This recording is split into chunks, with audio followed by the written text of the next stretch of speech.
बिस्मिल्लाहिर्रहमानिर्रहीम। अस्सलाम वालेकुम नाज़रीन, मैं हूं आसमा शिराजी। प्रोग्राम है फैसला आपका।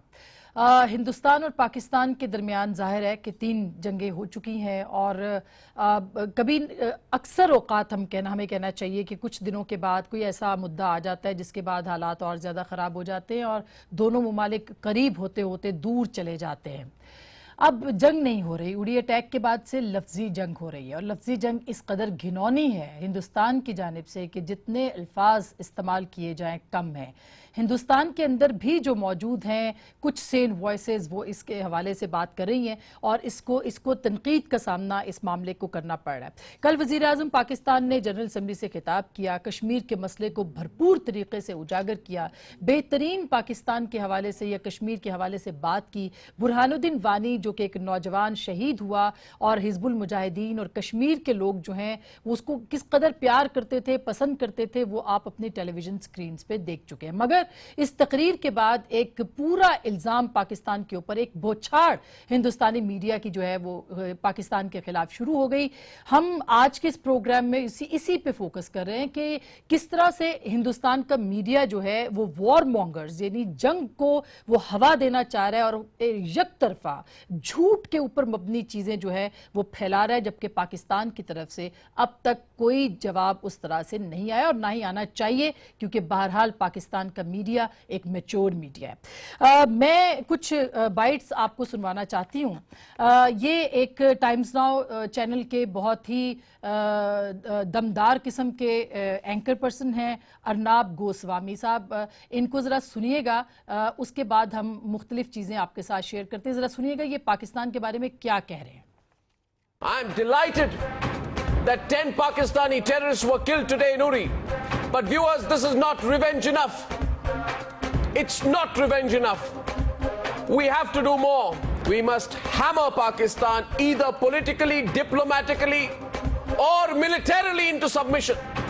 ऐसे लग रहा है कि ये जज भी हैं, ये सफ़ीर भी हैं, ये वज़ीर आज़म भी हैं, ये वज़ीर दिफा भी हैं।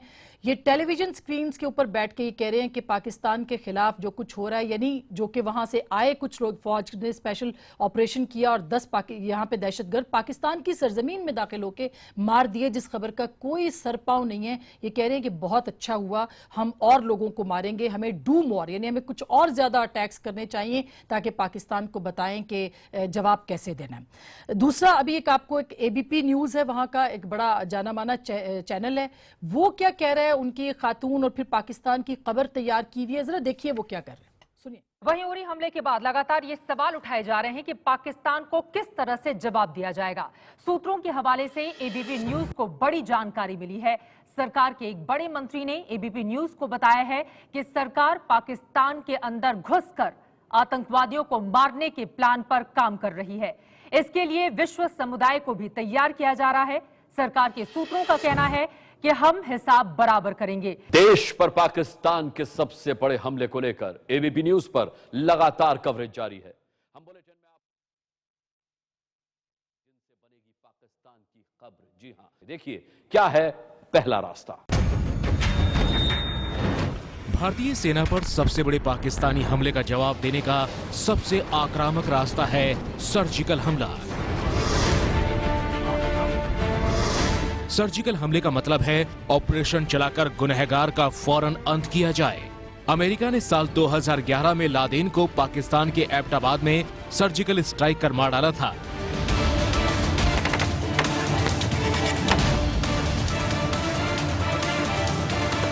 हमारे देश के पास भी ये विकल्प है कि सर्जिकल स्ट्राइक कर पाकिस्तान में घूम रहे आतंकी मसूद अजहर, हाफिज सईद और उसके ठिकानों पर हमला कर उनका अंत किया जाए। सर्जिकल स्ट्राइक के बाद अब बात करते हैं हॉट परस्यूट की। उरी में हमले के बाद मांग उठ रही है कि भारतीय सेना म्यांमार ऑपरेशन की तरह पाकिस्तान में भी हॉट परस्यूट करे। पाकिस्तान के आतंक युद्ध का तगड़ा जवाब देने के लिए भारत के पास दूसरा विकल्प है हॉट परस्यूट। हॉट परस्यूट में सर्जिकल हमले की तरह सीमा के पार जाकर अटैक करना शामिल है, लेकिन इसमें एक बात अलग है। हॉट परस्यूट में ऑपरेशन को अंजाम सेना की बड़ी टुकड़ी देती है। तीसरा विकल्प है क्रॉस बॉर्डर स्ट्राइक, यानी LOC को बिना पार किए आतंकी ठिकानों पर हमला। देश की सेना पर सबसे बड़े हमले का जवाब देने के लिए भारत के पास तीसरा विकल्प है क्रॉस बॉर्डर स्ट्राइक। आज हम बात करने जा रहे हैं उस डर की जिसकी वजह से नवाज शरीफ के पसीने छूट रहे हैं और पाकिस्तान में खलबली मची है। उरी हमले के बाद भारतीय सेना और मोदी सरकार के तेवर देखकर पाकिस्तान को डर सता रहा है। डर पाकिस्तान पर भारत के हमले का, और इस युद्ध में खौफ में थर-थर कांप रहा है पाकिस्तान खौफ में कांप रहा है, थर-थर कांप रहा है। वजीर आजम के पसीने छूट गए हैं। पाकिस्तान के अंदर लोग डर के अपने घरों में दुबक के बैठ गए हैं। कोई बोलने वाला नहीं, कोई सुनने वाला नहीं। ये इंडियन मीडिया, इसी तरह जी न्यूज़ भी पीछे नहीं रहा। उनकी जरा सुनिएगा वो क्या कह रहे हैं, और उसके बाद पब्लिक बाइट्स के जितना गुस्सा हिंदुस्तान के मीडिया ने अपने अवाम के अंदर भर दिया, जरा वो भी सुनिएगा। पाकिस्तान ने जिस तरह आतंकवाद का बारूद पूरी दुनिया में बिछाया है, अब खुद पाकिस्तान बारूद के उन धमाकों से जख्मी हो। उरी में आतंकी हमले को करीब 84 घंटे गुजर चुके हैं और इन 84 घंटों में पूरी दुनिया पाकिस्तान के खिलाफ एकजुट हो गई है। अमेरिका, ब्रिटेन, फ्रांस, जर्मनी, रूस, अफगानिस्तान, अब शायद ही दुनिया का कोई ऐसा देश बचा हो जिसने उरी हमले को लेकर पाकिस्तान की नीयत और उसके चरित्र पर उंगली ना उठाई हो। पाकिस्तान ने जिस तरह से आतंकवाद और आतंकी संगठनों को अपने देश में जगह देकर पाला और पोसा, अब उन्हीं आतंकवादियों के कारनामों से पाकिस्तान का पूरी दुनिया में पर्दाफाश हुआ। अब यह दुनिया मान रही है कि आतंकवाद से ज्यादा बड़ा खतरा खुद पाकिस्तान है। दुनिया यह समझ चुकी है कि जल्दी अगर पाकिस्तान का इलाज नहीं किया गया तो वहां पनप रहा आतंकवाद पूरी दुनिया को निगल जाएगा। अब पब्लिक बाइट्स जरा सुनिएगा कि पब्लिक क्या कह रही है इन सारी गुफ्तगू के बाद, जरा सुनिएगा। पूरा देश गुस्से में उबल रहा है।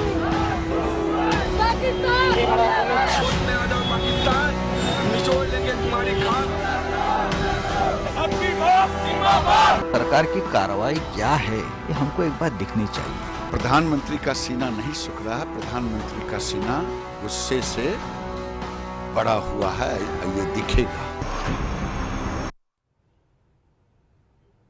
अब ये सूरत हाल है इस वक्त कि वहां पे जो लोग हैं वो पाकिस्तान के खिलाफ कार्रवाई का मुतालबा कर रहे हैं, और शायद यही वो मुतालबा था जिसकी बुनियाद पे हिंदुस्तान की हुकूमत जो है उसने झूठी अफवाहें फैलाई, खबरें दी। मसलन आज हाफ पोस्ट जो कि एक बहुत ही पॉपुलर अमरीकी वेबसाइट है खबरों की, वहां पे एक बहुत मजेदार गुफ्तगू आई। उसमें उन्होंने पूरा एक कॉलम लिखा है जिसमें उन्होंने कहा कि जो भारत का जो झूठ है उसके हवाले से कि इंडियन मीडिया पाकिस्तान में घुसकर 10 दहशतगर्दों को मारने का दावा कर रहा है, जबकि ये इत्तला जो थी ये व्हाट्सएप पे दी गई।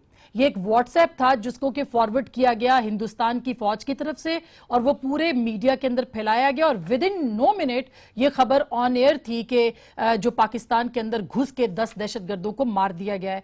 अगर ऐसी खबरें थी तो ये सिर्फ और सिर्फ भारतीयों का जो गुस्सा था उसको ठंडा करने के लिए ये किया गया, और फिर ये भी कहा गया कि असलहा जो मिला वहां से वो पाकिस्तानी साख्त का था, जबकि अब तक उसकी कोई इत्तला नहीं है। खुद अभी वजारत दिफा ने मीडिया पे पाबंदी लगाई है कि आप बगैर जाने बूझे और तस्दीक किए बगैर कोई खबर ना चलाएं, और डीजीएमओ ने जो पाकिस्तानी साख्त का असलहे के इल्जाम लगाया गया उसकी उन्होंने भरपूर अंदाज में तरदीद की कि ऐसी कोई बात नहीं है। फिर उन्होंने ये कहा कि भारतीय हुकूमत ने कि ये फौरन टेररिस्ट थे, गैर मुल्की दहशतगर्द थे। अरे अगर ये गैर मुल्की दहशतगर्द थे तो ये पाकिस्तानी कैसे हो गए, इसकी अभी तक कोई तस्दीक सामने नहीं हो सकी। बहरहाल ये जो वॉर मॉन्गरिंग है ये जारी है, और इस वक्त पूरे हिंदुस्तान के अंदर सिर्फ एक मुतालबा है कि पाकिस्तान के ऊपर स्ट्राइक की जाए, सर्जिकल स्ट्राइक की जाए, पाकिस्तान को मुंह तोड़ जवाब दिया जाए, जिसका कि पाकिस्तान को भी इल्म अभी तक नहीं कि आया यहां से लोग वहां पे गए थे या वहीं से कुछ लोग आए थे। हमारे साथ मौजूद है हिना रब्बानी खर साहिबा, उनसे हम बात करते हैं। जियाउद्दीन साहब हमारे बहुत सीनियर साहब हमारे साथ होंगे,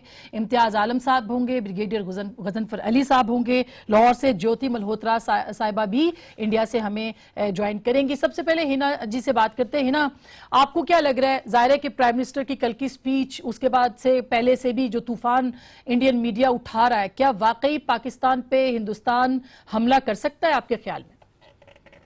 देखिए, कहने को तो कभी भी कुछ भी हो सकता है, बट अगर आप मुझसे ये पूछें क्या ये एक वायबल ऑप्शन है या क्या ये एक ऐसी ऑप्शन है जिससे हिंदुस्तान को long term, short term, medium term, immediate term किसी किस्म का फायदा होगा, या क्या ये आप मुझसे पूछें क्या उनके लोग जो पावर्टी में हमारी तरह, हमारे लोगों की तरह रहते हैं, उनकी जिंदगियों में से अच्छाई जाएगी, बुराई आएगी, मतलब this is chaotic, this is ridiculous. और अगर आपने जो अभी स्क्रिप्ट दिखाई, और मैंने भी प्राइम मिनिस्टर की स्पीच के बाद फॉरेन इंडियन मीडिया ज्यादा देखा, और उसमें जिस तरह की लैंग्वेज इस्तेमाल हो रही है और जिस तरह के सिनारियोज पेंट हो रहे हैं, वो कोई बॉलीवुड की लो बजट मूवी की तरह की जबान इस्तेमाल हो रही है, उस तरह के सिनारियोज पेंट किए जा रहे हैं। और एक यकीनन एक गुस्सा, देखें गुस्सा तो हर कौम को आता है, हमारी कौम ने बहुत टेररिस्ट अटैक्स बर्दाश्त किए हुए हैं, लेकिन अब फर्क यहाँ पे देखें आसमा, आई थिंक इंडिया जो अपने साथ एक जुल्म कर रहा है वो ये कर रहा है कि जबकि पाकिस्तान के ऊपर ये ताना लगाया जाता है या ये एलिगेशन लगाई जाती है कि पाकिस्तान एक स्टेट स्पॉन्सर ऑफ टेररिज्म है, इंडियन स्टेट खुद कह रही है कि हम स्पॉन्सर ऑफ टेररिज्म बनेंगे।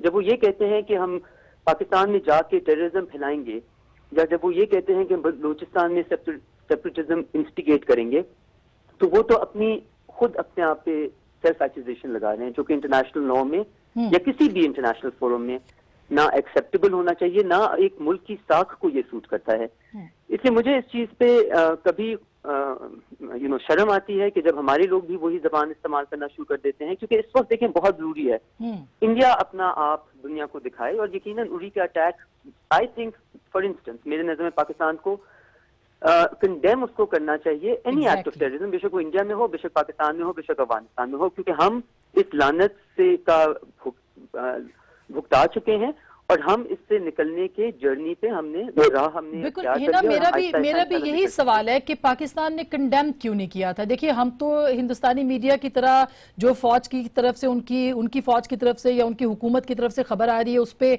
यकीन करते हुए हम नहीं चला रहे, हम अपने इदारों को भी तनकीद करते हैं, अपनी हुकूमत पे भी। तो हमने क्यों नहीं कंडेम किया उड़ी अटैक को?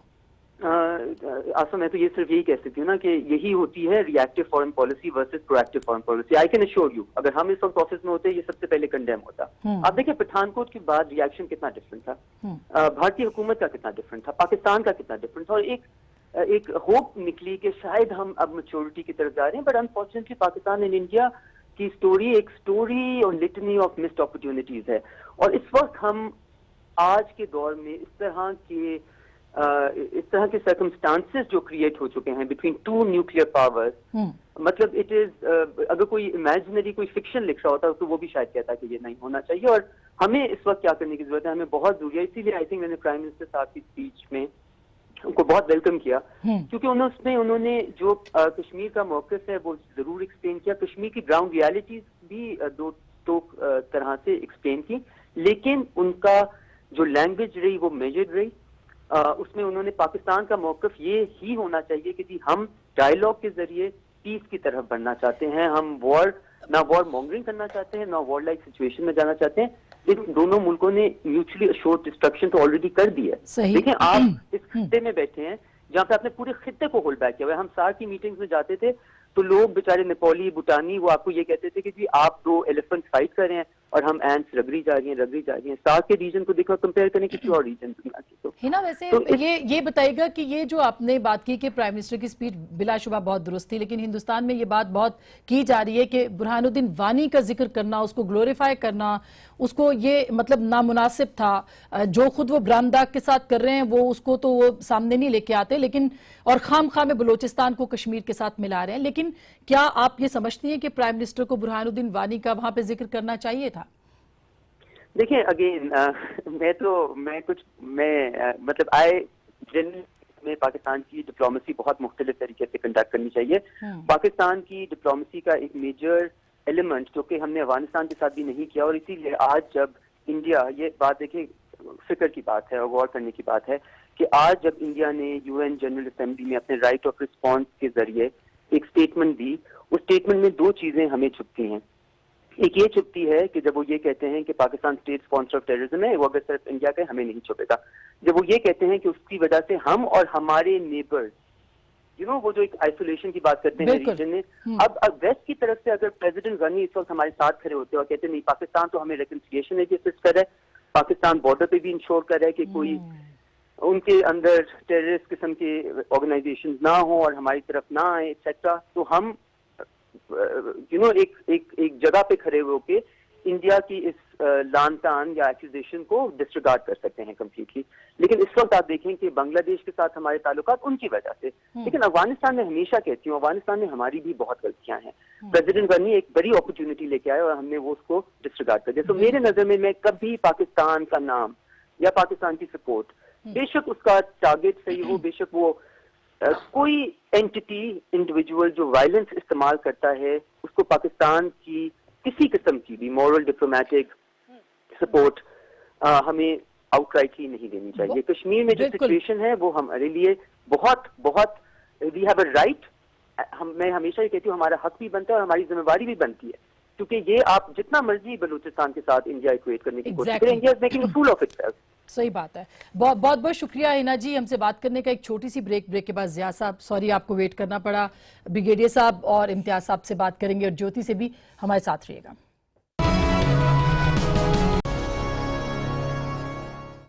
वेलकम बैक नाजरीन, एक दो फिर आपको खुशामदीद कहते हैं। हमारे साथ जनाब ज़ियाउद्दीन साहब मौजूद हैं, हमारे साथ इम्तियाज़ आलम साहब मौजूद हैं, हमारे साथ ब्रिगेडियर गजनफर अली साहब मौजूद हैं और दिल्ली से हमें मोस्ट लाइकली थोड़ी देर में ज्योति मल्होत्रा, बहुत अच्छी आवाज़ों में से एक आवाज़, बहुत अच्छा बोलने वाली पॉजिटिव जर्नलिस्ट हमें ज्वाइन करेंगी। बहरहाल ज़िया साहब, सबसे पहले तो ये जो एक वॉर मॉन्गरिंग है इसके ऊपर फिर प्राइम मिनिस्टर की स्पीच पे भी आएंगे।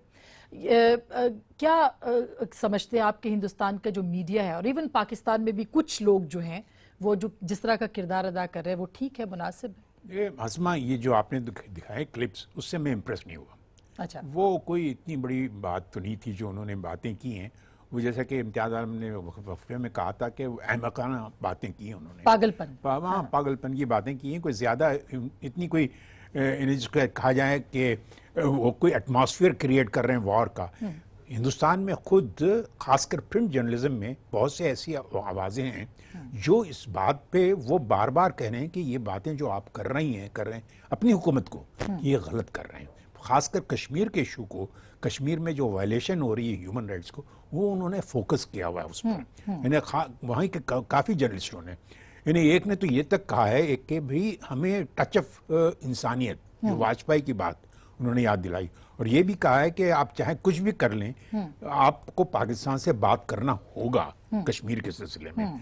तो ये, और खासकर वहां भी पॉजिटिव लोग हैं, लेकिन जो इलेक्ट्रॉनिक मीडिया का रोल है वो जाहिर है कि नेगेटिव है, जैसे हमारे यहाँ हो सकता है, लेकिन पाकिस्तान के मीडिया ने अभी तक उस तरह की देखिए नेगेटिव, वो जो उनका जो इलेक्ट्रॉनिक मीडिया है, उनकी पता है कंपटीशन किसके साथ है? उनके बॉलीवुड मूवीज के साथ है। देखिए ना, एक तरफ बॉलीवुड मूवीज हैं, दूसरी तरफ ये करंट अफेयर्स के प्रोग्राम है। लोग किस चीज को देखेंगे? जैसे हमारे यहाँ है ना कि ड्रामे हो रहे हैं और हमारे करंट अफेयर्स के प्रोग्राम है। आपको पता है कि हमारे ड्रामों की रेटिंग सबसे ज्यादा है, करंट अफेयर्स के मुकाबले में बहुत ज्यादा है। तो उसी तरह से वहाँ भी कंपटीशन बहुत ज्यादा है, यानी बॉलीवुड की मूवी से। तो ये मुझे याद है सार्क में जब गए थे, सॉरी समिट में जब गए थे उसके आगरा के, तो जब मुझे बार बार हमें पाकिस्तानी जर्नलिस्टों को वो ले जाने लगे इस पे करंट अफेयर के प्रोग्राम पे, मैंने एक से पूछा कि भी क्यों ले जा रहे हो, हमें क्यों ले जा रहे हो? कहा साहब हमें बॉलीवुड की मूवीज से कम्पीट करना पड़ रहा है, इसलिए हम ये काम कर रहे हैं। अच्छा, तो ये एक है मसला उनका। ज्योति ने भी हमें ज्वाइन किया है। ज्योति जी, मैंने अभी मैं कह रही थी कि कुछ पॉजिटिव लोग वहाँ पे हैं, राजदीप जी के बहुत अच्छे ट्वीट्स हमने देखे और उनसे हम बात करते हैं, लेकिन अच्छा दोबारा से उनको कनेक्ट करते हैं, शायद हमने कनेक्शन लूज किया। लेकिन इम्तियाज साहब, आप क्या कहते हैं, क्योंकि आप तो लिखते भी हैं, आज भी आपने लिखा है हिंदुस्तान पाकिस्तान के हवाले से, तो आपको क्या लगता है सर, जंग मुसल्लत हो रही है मीडिया के जरिए से? देखिए, मीडिया हिंदुस्तान का पागल हो गया है और यहाँ अहमकाना बातें हो रही है और जो सूरत हाल की जो नज़ाकत है और खौफनाक उसमें इम्कानात हैं, उसे लोग नज़रअंदाज कर रहे हैं, जज्बाती बातें कर रहे हैं। तो मैं समझता हूँ कि हिंदुस्तान में, पाकिस्तान में जो जी शऊर लोग हैं वो होश में आए।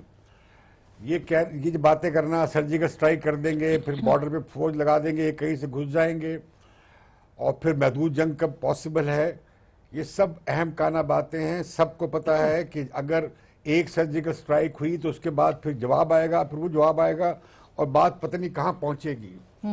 जो कहते हैं ना थ्रेशोल्ड, वो जो है सब्र की लकीर या एक दूसरे का जख्म लेने की जो इस्तिताअत है बहुत कमजोर हो गई है।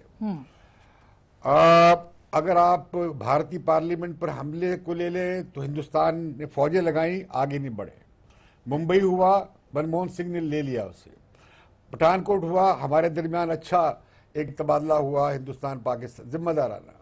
अब ये उरी हो गया है, तो इससे एक खौफनाक मंजर बना है और हमें इस बात को, जब हम कह रहे हैं कि हमारा इससे ताल्लुक नहीं है, तो रियासत पाकिस्तान को साफ साफ कहना चाहिए, हुकूमत को साफ साफ कहना चाहिए कि ये गलत काम हुआ है, ये उन अनासर का काम है जो हिंदुस्तान पाकिस्तान की कशीदगी को बढ़ाकर फायदा लेना चाहते हैं। सही।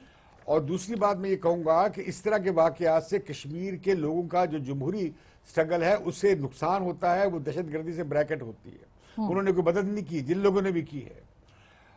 तो ये जो मामला है कि हमारे यहाँ इस वक्त न्यूक्लियर जंग की बातें भी हो रही हैं, दोनों तरफ हो रही हैं, और निशाने भी बताए जा रहे हैं। इतनी खौफनाक सूरत हाल है, और मुझे कुछ जिम्मेदारी का इस वक्त बर्रे सगीर में फुकदान, बहुत ज्यादा गैर जिम्मेदारी का फुकदान नजर आता है हुकूमतों की सतह के ऊपर भी है, वैसे भी। अच्छा, मैं इससे पहले कि ब्रिगेडियर साहब के पास आऊं, ज्योति से हमारा राब्ता बहाल हुआ है और वो एक डिनर पे भी है, तो जल्दी से उनसे बात कर लेते हैं। ज्योति, आपको क्या लगता है, एक तो जाहिर है कि जो हिंदुस्तान का मीडिया है अनफॉर्चुनेटली बहुत ही रिस्पॉन्सिबल, हम उसी पे बात भी कर रहे हैं, पाकिस्तान में भी ऐसे लोग मौजूद हैं जो कि जंग चाहते हैं, लेकिन मेरा ख्याल है अभी तक बहुत ज्यादा नहीं आए। क्या आप कहेंगी कि किरदार कैसा होना चाहिए, और कितना आज पाबंदी लगी है शायद वजारत दिफा की तरफ से, ये पहले नहीं होना चाहिए था? जी, आपकी बात आसमा बिल्कुल जायज है कि दोनों मुल्कों का जो मीडिया है एक बहुत ही गैर जिम्मेदार किस्म का जो है रोल अपना रहा है। आप जानते हैं कि हमारे यहाँ तो ऐसा लगता है कि जो टीवी चैनल्स है कि अगर उनके हाथ में माइक्रोफोन है या AK-47 है, मुझे समझ नहीं आ रहा। जब हमारे प्रधानमंत्री या जो पूरी सरकार, चाहे वो जो भी जो है अपना जो भी डिसीजन ले, लेकिन उसके पहले ही जो है टीवी चैनल्स पहले ही वो उतर के पूरी सरकार को जो है ये एडवाइस दे रहे हैं कि आपको बस जंग पे उतर आए और उसके बाद ही बस फैसला होगा कि पाकिस्तान के साथ क्या करना है। और आपकी तरफ में भी मैंने देखा, मैं ट्विटर पे आपको पहले भी बता रही थी कि जो आपके जो डिफेंस मिनिस्टर हैं ख्वाजा आसिफ, उन्होंने भी कहा कि हाँ, हम न्यूक्लियर बम भी छेड़ सकते हैं। तो इस तरह की गैर जिम्मेदारी जो स्टेटमेंट्स जो आ रही हैं, मुझे लगता है दोनों तरफ से। अच्छा ज्योति जी एक इम्पॉर्टेंट बात, ये जो दावा हुआ था कि पाकिस्तान कितने लोग मारे इधर यहाँ पाकिस्तान में आके, इंडियन स्पेशल फोर्स का जो एक्शन था, क्या ये दुरुस्त है कि वो खबर एक व्हाट्सएप पे गई और उस व्हाट्सएप की वजह से वो फैलाई और चैनल्स ने चलाई, किसी ने इन्वेस्टिगेशन नहीं की? क्या लाशें दिखाई गई, क्या असलहा दिखाया गया, क्या किसी ने बताया, बगैर कुछ सुने समझे किस तरह यकीन कर लिया हिंदुस्तान की मीडिया ने? जी नहीं, ये व्हाट्सएप वाली खबर नहीं थी। हुआ क्या था कि एक वेब पोर्टल है यहाँ पे और उस पे ये खबर चली थी कल रात को, और इसके बाद जो है जर्नलिस्ट ने, पत्रकारों ने इसको इसकी तहकीकात करनी शुरू की, रिएक्शन मांगना शुरू किया सरकार से, और ये पूरी तरह से ये आर्मी ने इसको डिनाई कर दिया है। तो है कि अगर आर्मी ने डिनाई किया है तो अभी तक तो ये नहीं कहा जा सकता कि क्या आर्मी का डिनायल भी क्या एक प्रोफॉर्मा डिनायल है कि क्या है, लेकिन अभी तक तो मुझे नहीं लगता कि ये खबर जो है सही है। लेकिन इस बारे में अब ये डिनायल है और इसके आगे और कुछ नहीं कहा जा सकता। तो ये व्हाट्सएप जो है, ये बाद में ये जो है व्हाट्सएप पे आई है, लेकिन शुरू में तो ये एक वेब पोर्टल है जिस पे ये कल रात को ये खबर चली थी। अच्छा ब्रिगेडियर साहब, आप क्या कहेंगे, क्योंकि फिर हम इस मौजू पे आ जाते हैं कि जो प्राइम मिनिस्टर की स्पीच थी, हिंदुस्तान में इस पे वावेला किया जा रहा है कि बुरहानुद्दीन वानी का जिक्र उसमें क्यों आया और उसको मुजाहिद या उसको ग्लोरीफाई करके क्यों पेश किया? आप एग्री करते हैं कि हमारी तरफ पे से भी जो इकदामात हो रहे हैं, या आप सेटिस्फाइड हैं कि प्राइम मिनिस्टर को ये बात करनी चाहिए थी तकरीर में? मेरा ख्याल जो कोई प्राइम मिनिस्टर ने कश्मीर का जिस तरह एक प्राइम में मुद्दा पेश किया और चीज़ें पेश की हैं वो तमाम हक़ाइक़ पे मबनी है। अगर आप बुरहानुद्दीन वानी की बात करते हैं तो बुरहानुद्दीन वानी एक उस जो जद्दोजहद आज़ादी उसमें इन्वॉल्व था, और उसने वहाँ पे जिस तरह मारा गया और जिस तरह उसका जनाजा हुआ, उसको तो छोड़े, अभी परसों एक 11 साल के बच्चे को मारा गया जिसकी लाश झाड़ियों से मिली, और उसका महबूबा मुफ्ती ने ये कहा कि जी ये टेररिज्म में इन्वॉल्व था और बेस पे हमला करना चाहता था, जो उसकी फ्यूनरल हुई कर्फ्यू के बावजूद। उधर क्या हुआ? असल में बात यह है कि हमें देखना है कि भारत के अंदर से कुछ चीज़ें ऐसी हैं जिनको भी देखना ज़रूरी है। अब जब आप पठानकोट की बात करते हैं तो मैं अपनी तरफ से कुछ नहीं कहना चाहता, लेकिन 18 जनवरी 2016 को इंडियन एक्सप्रेस में एक BSF की एक रिपोर्ट इंक्वायरी की छपी थी, जिसमें उन्होंने कहा था कि BSF ने पठानकोट के बाद 2 टीमें तश्कील दी थी। एक तो डीआईजी बीएसएफ थे, डीआई पाठक, उन्होंने बमियार विलेज जहां से कहा गया कि इन्फिल्ट्रेशन हुई है, उन्होंने 20 किलोमीटर का खुद बजाते खुद जाके 20 किलोमीटर दोनों तरफ जाके जायजा लिया। उसके बाद उन्होंने ये बयान दिया कि यहां से कोई इन्फिल्ट्रेशन के या किसी टेररिस्ट के या किसी इन्फिल्ट्रेटर के आने के चांसेस नहीं मिले हैं। फिर एक डीआईजी की लेवल पे एक कमेटी कायम हुई और उन्होंने उस डीआईजी कमेटी में 5 आदमी थे, उन्होंने अपनी रिपोर्ट सबमिट कराई जो बीएसएफ हेडक्वार्टर में गई, वो यूनियन होम मिनिस्ट्री के पास गई और उन्होंने उसकी हेडिंग ये थी इंडियन एक्सप्रेस की कि no traces find for any infiltration into the Indian territory. सही। अब बात यह है कि इंडिया ने इस चीजों को अगर आप देखें तो आप ये देखिए, जब एक तरफ तो बीएसएफ ये कह रही है, उसके बाद फिर आप देखिए जो बॉर्डर की सूरत हाल है कि 16 फुट ऊंची तार लगी हुई है, 2 तारों की लेयर है, उनके दरमियान 1000 यार्ड में, तो ये तमाम चीजें जो है। ब्रिगेडियर साहब यही सवाल ज्योति से करती हूँ। ज्योति, ये जो हमारे यहाँ थोड़ा सा ये कहना चाहूंगा, मैं इसमें ये कहना चाहूंगा कि जब इस किस्म के अरेंजमेंट हैं, जब थर्मल इमेजेस हैं, सेंसर लाइट्स हैं, आपने कमांड सेंटर्स बनाए हुए हैं, तो आप ये कहें कि जी 5 टेररिस्ट आ रहे थे पाकिस्तान से और उनको हमने मार दिया और ये खबर चल पड़ी। अभी एक खबर एक कश्मीर ऑनलाइन पे भी चली है कि 6 बंदों को अगवा किया गया उड़ी की सराउंडिंग से और उनको फौज ने गोली मार दिया और उनको पेश किया जा रहा है कि ये लोग जो है ये पाकिस्तान। तो ये जब तक अच्छा ज्योति, ये बिल्कुल ये जो ब्रिगेडियर साहब बात कर रहे हैं दुरुस्त बात है। ये ब्रिगेडियर साहब जो बात करे ज्योति, ये क्या मतलब इन्वेस्टिगेशंस की भी बात हो रही है, इसी तरह से मतलब जो एलिगेशंस लगाए जाते हैं उस पर इन्वेस्टिगेशन कोई नहीं करता है। फॉर एग्जांपल यही बात जो ब्रिगेडियर साहब कह रहे हैं और मुख्तलिफ मीडिया जिस तरह से हिंदुस्तान का चला रहा है, क्या ही बेहतर हो कि इस चीज को छानबीन के बाद बात की जाए। कोई अटैक नहीं हुआ अभी तक पाकिस्तान में, तो पता ही नहीं कि कोई अटैक हुआ है। नहीं आसमा, मैं ना आपकी बात पे मुझे हंसी आ रही है कि आप कह रही हैं कि पाकिस्तान को ये पता ही नहीं है कि अटैक हुआ है, कि इंडिया पे इतना बड़ा हमला। नहीं, इंडिया पे नहीं, जो यहाँ आके मारा है उसकी बात कर रही हूँ। और फिर ब्रिगेडियर जी, जो खबर चली थी कि यहाँ आके फिर मारे गए हैं, जो अर्नब गोस्वामी की भी खबर थी, वो जो खबर है जो हमारे वेब पोर्टल पे जो चली है, तो अगर वो खबर गलत है तो वो खबर गलत है, उसको डिनाई भी कर दिया गया है। लेकिन मैं उड़ी वाली बात कर रही हूँ, जो हमला हुआ, आपके यहाँ से जो मीडिया नैरेटिव और जो पॉलिटिकल नैरेटिव और जो मैं अभी ब्रिगेडियर साहब की भी जो बात सुन रही हूँ, वो उससे यही पता चलता है कि आपके यहाँ ये बिल्कुल डिनायल है, बिल्कुल डिनाई कर रहे हैं आप लोग कि जो आतंकवादी हैं वो पाकिस्तान की सरजमीन से भारत की तरफ के अंदर आए हैं। अब देखिए, और कल आपके हाई कमिश्नर को भी बुलाया गया, हमारे फॉरेन सेक्रेटरी ने हाई कमिश्नर को बुला के और कहा कि देखिए ये सबूत है, ये जो जीपीएस जो दिखा रहा है कि वो पाकिस्तान से आया। अब देखिए, अब ये जो टेक्नोलॉजी है, चाहे जीपीएस की टेक्नोलॉजी है या फिर जो मार्किंग्स हैं बारूद पे, जो पाकिस्तान आर्मी की मार्किंग्स है, अब ये सब जो है ये इनिशियल एविडेंस है कि आप जो है आप इसकी तहकीकात करें या हम इसकी तहकीकात करें। लेकिन एक तरफ से जो आपके यहाँ से जो एक नैरेटिव जो निकल रहा है कि ये जो अटैक्स हैं ये भारत ने अपने आप ही अपने ही फौज के ऊपर अटैक्स किए हैं, तो ये मुझे लगता है कि थोड़ी सी आप ज्यादती कर रहे हैं। और दूसरा मैं कहूंगी कि पाकिस्तान की जो सरकार है, आपकी जो हुकूमत है, आपने इस अटैक को अभी तक कंडेम भी नहीं किया। अच्छा, ये इम्पोर्टेंट सवाल है। ये मैं ब्रेक से पहले ज़िया साहब कि ये क्यों अभी तक इसको कंडेम नहीं किया गया इस अटैक? देखिए ना, कंडेम तो नहीं किया अभी तक, लेकिन पाकिस्तान का पहला जो रिएक्शन था उसमें उन्होंने जो इस हमले को एज ए टेररिस्ट अटैक किया। अच्छा, ये this is much more important then condemning कि पाकिस्तान खुद कह रहा है कि ये टेररिस्ट अटैक है, ये मिलिटेंट अटैक नहीं कह रहा है, ये जिहादी अटैक नहीं कह रहा है। तो ये इस पे भी जरा सोचना पड़ेगा कि भाई पाकिस्तान खुद एक्सेप्ट कर रहा है कि ये टेररिस्ट अटैक है। तो ये और फिर अच्छा, मैं ब्रेक के बाद ज्योति ये सवाल आपके पास दोबारा ले आऊंगी। आप शायद डिसएग्री कर रही हैं ज़िया साहब के साथ कि क्यों, अगर ऐसा था तो फिर गैर मुल्की कहा गया, पाकिस्तानी नहीं कहा गया खुद आपकी हुकूमत की जानिब से। एक छोटी सी ब्रेक के बाद वापस आते हैं, हमारे साथ रहिएगा।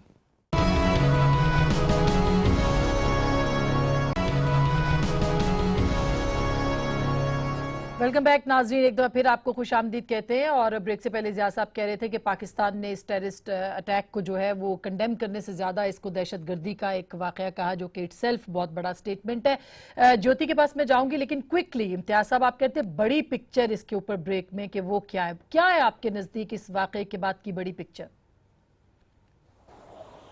देखिए थ्रेशोल्ड कम हो गया है, सब्र छलक गया है हद से, और दोनों मुल्क तैयारी कर रहे हैं। हिंदुस्तान में मोबिलाइजेशन हो गई है फोर्सेस की, या उसकी जवाबी तैयारी हो रही है। इसमें दुनिया को, हम शहरियों को अपील करनी चाहिए, ये दो न्यूक्लियर ताकतें हैं, और ये बात कि भाई सिर्फ बॉर्डर जंग हो जाएगी तो वहां तक महदूद रहेगी, सर्जिकल स्ट्राइक कर देंगे वहां तक महदूद रहेगी, नहीं रहेगी। और अब हम बर्रे सगीर में एक फिजा देख रहे हैं कि बड़ी ढिठाई से और लोग खुल्लम खुल्ला न्यूक्लियर जंग की बातें कर रहे हैं। खुदारा आप इस बात को रोकने की कोशिश करें, मीडिया भी रोकने की कोशिश करे। ये हमारा खित्ता है जहां हम सदियों से आबाद हैं। तो ये इम्तियाज साहब, बर्बाद हो जाएगा। पाकिस्तान क्या कर सकता है अब आपके ख्याल में? पाकिस्तान क्या कर सकता है? हिंदुस्तान देखिए बताओ, चीन के जो सबसे मशहूर बहुत पुराने 2000 साल पहले के मिलिट्री साइंसदान ने कहा था, और वो तमाम मिलिट्री साइंस में पढ़ाए जाते हैं, कि सिर्फ ये नहीं कि आप क्या कर रहे हैं जंग में, ये भी है कि दूसरा जो है आपके मध्य मुकाबिल वो क्या कर रहा है।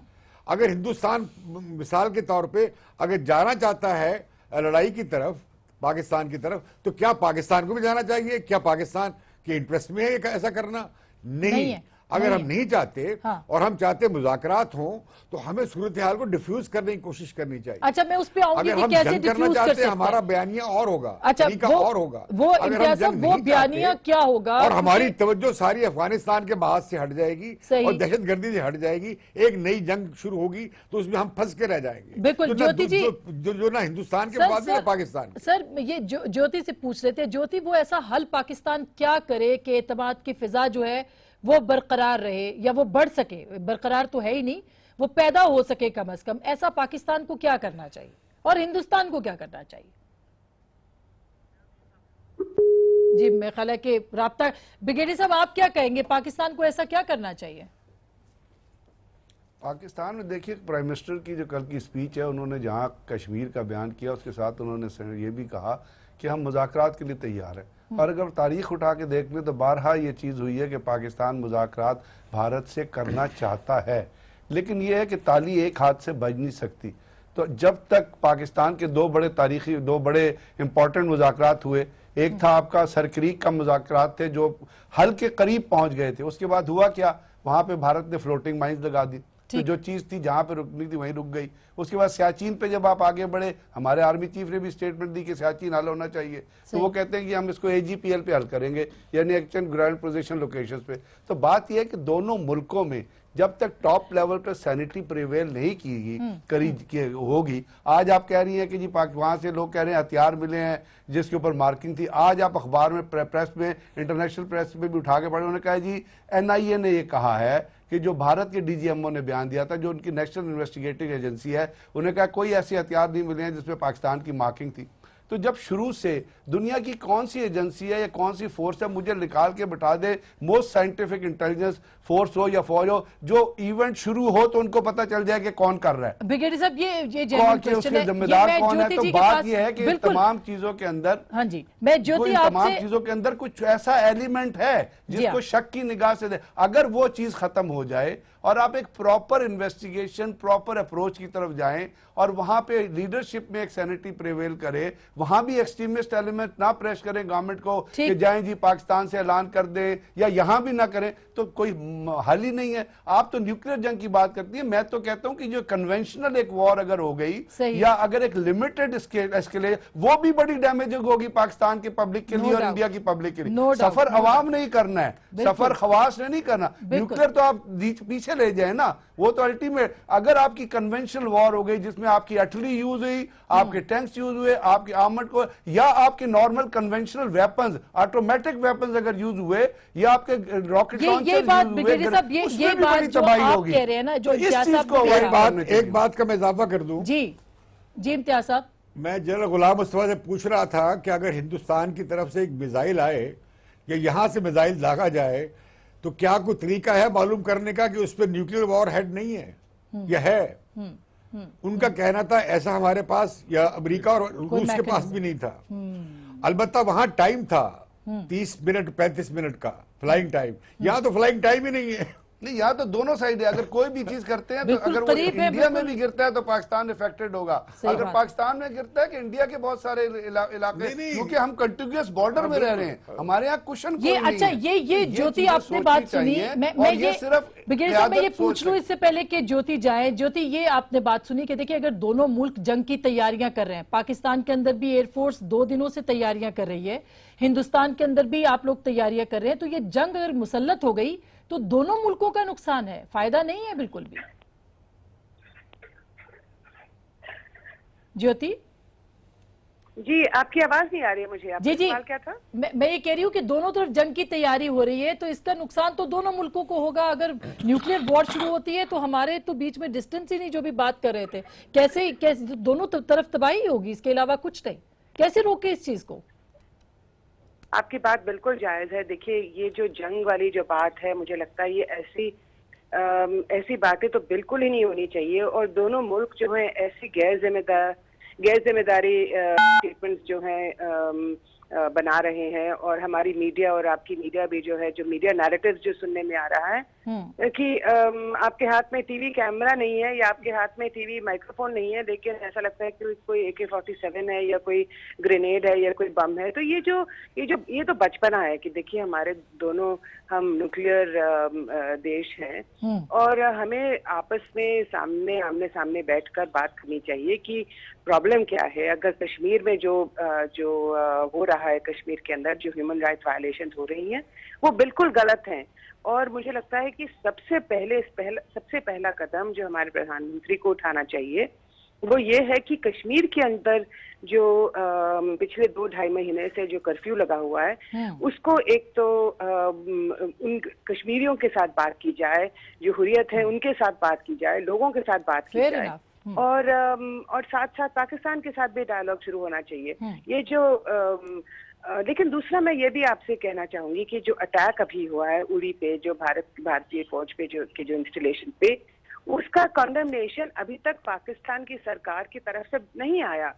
तो ये ऐसी भी बातें हैं जो लोग फिर समझते हैं कि पूरी दुनिया ने इसको कंडेम किया, लेकिन सिर्फ पाकिस्तान ने इसको अभी तक कंडेम नहीं किया। अच्छा, नहीं, जिया साहब कह रहे थे कि उसको टेररिस्ट अटैक पाकिस्तान ने फौरी तौर पे कहा, जो कि जाहिर है उससे ज्यादा सही है, हमें कंडेम भी करना चाहिए। बिल्कुल सही बात है। तो क्या ये दुरुस्त बात आप कह रही है? कश्मीर के ऊपर फिर क्यों बुरहानुद्दीन वानी का जब जिक्र हुआ है तो वहां पे क्यों वावेला मचा है हिंदुस्तान के अंदर?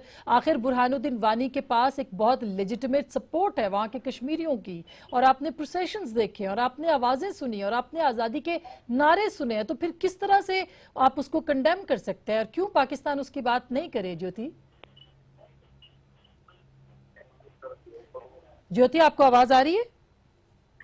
बहुत हल्की सी आवाज आ रही है, माफ कीजिएगा। आपका सवाल क्या था? बुरहानुद्दीन वानी का क्यों जिक्र ना किया जाए? अगर प्राइम मिनिस्टर ने कर दिया तो क्यों उस पे वावेला? आपकी तरफ से अगर आपको लगता है कि ये बुरहान वानी फ्रीडम फाइटर हैं, तो और भारत में देखिए बात ये है कि ये हिजबुल मुजाहिदीन का कमांडर था। अब इसकी डेथ के बाद, इसकी हत्या के बाद जो इतना बड़ा जो बवाल फैला हुआ है, ये बहुत ही गलत हुआ। जो भी हुआ बहुत गलत हुआ। लेकिन मैं आपको ये बताऊं कि बुरहान वानी ने अगर अब वो अपने आप को खुद को एक हिजबुल मुजाहिदीन का कमांडर बताता था, और अगर आप भारत के खिलाफ अगर आप जंग छेड़ना चाहते हैं तो फिर ये गलत हुआ ना। और देखिए, अगर आप कह रहे हैं कि ये फ्रीडम फाइटर हैं, हम कह रहे हैं कि ये आतंकवाद है, तो अब ये जो पुराना एक ये जो हम इतने सालों से इसका जो हम जिक्र कर रहे हैं कि ये फ्रीडम फाइटर है, कि ये मिलिटेंट है, कि टेररिस्ट है। अब आप मुझे बताइए कि आपके प्रधानमंत्री को यूनाइटेड नेशंस जाना पड़ा और वहां पे अपनी 20 मिनट की स्पीच में करीब 14-15 मिनट जो है सिर्फ कश्मीर पे ही जिक्र हुआ।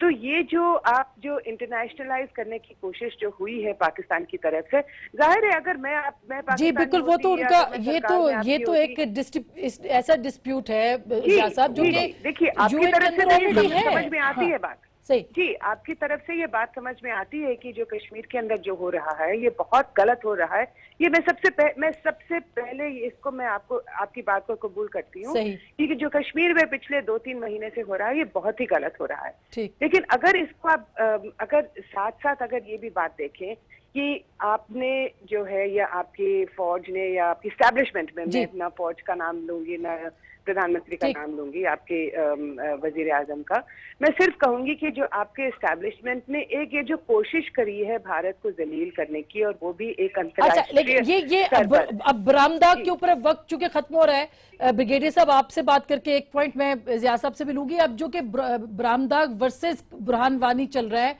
कितना जस्टिफाइड है इंडिया कि वो बलोचिस्तान को कंपेयर करे कश्मीर के साथ, ब्रिगेडियर साहब? और जी, अगर बलोचिस्तान को कश्मीर से कंपेयर करते हैं तो फिर तो झारखंड को भी करना पड़ेगा। फिर तो वहां पे रेड कॉरिडोर डिक्लेयर हुआ है, वहां इंडिपेंडेंस की मूवमेंट कर रही है।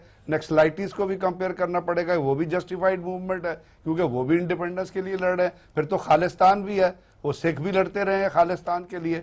लेकिन बात यह है कि यहाँ पे कश्मीर का स्टेटस एब्सोल्युटली डिफरेंट है, वो 1948 से डिफरेंट है।